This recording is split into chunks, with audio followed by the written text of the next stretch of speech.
So this video is a look back at our Dempster trip that we took in July of 2022. 6 of us planned to head up to the Arctic on motorcycles, and we had Doyle, our phenomenal support driver, with us as well. This trip we traveled 40,000 kilometers on motorcycles and 10,000 kilometers in the truck. Here we are arriving at the Arctic Ocean.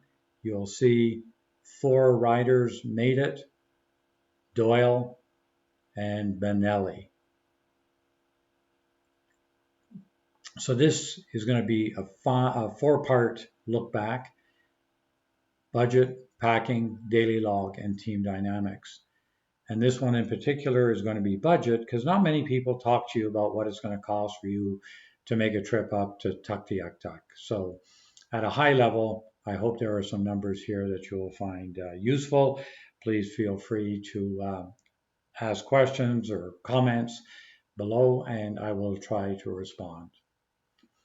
So the basic trip was going to be 7,500 kilometers via Calgary up the Alaska Highway up to Tuktoyaktuk, coming back to Watson Lake and deviating down the Cassiar Highway toward Prince George and Calgary, traveling one way up, one way back.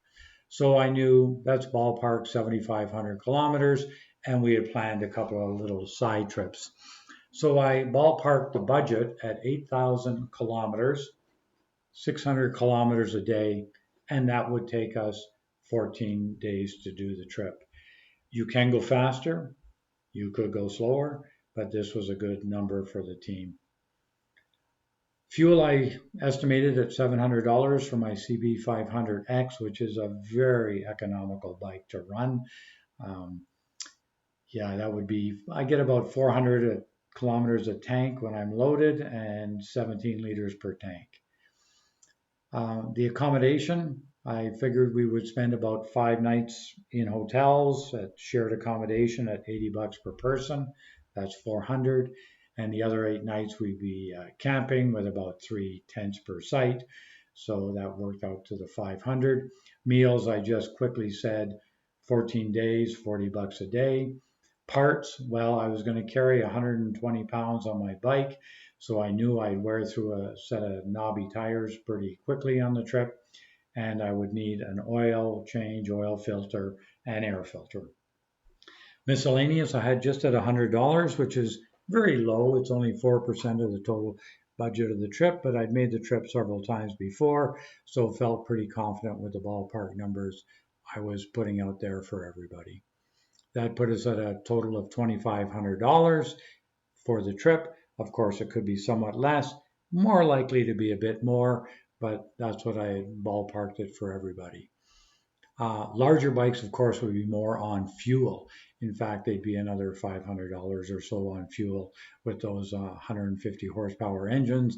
And of course, you have this other phenomenon when you're traveling with big, fast bikes. So what did the trip actually, how did it shake out? Well, we headed from Calgary to Prince George to take the Cassiar, but it was raining by Stewart.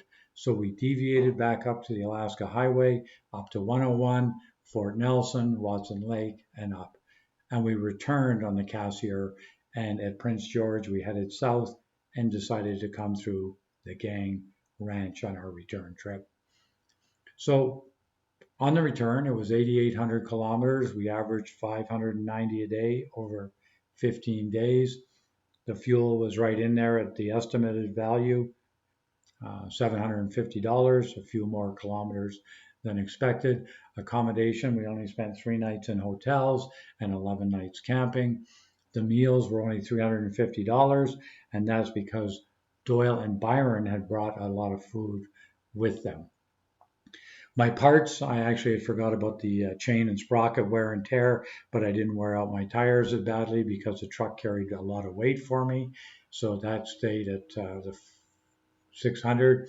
And miscellaneous, my number went up because I put money into the food that was brought, fuel for that truck, and some of their accommodation. And so my total costs were $2,700. I also had some AMA coverage that I thought was important. But I will say the one thing on this trip that could have done much better on was the overall budgeting of all team members.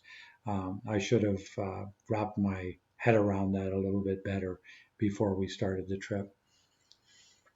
In summary, you can do the trip and you can do it fast or slow.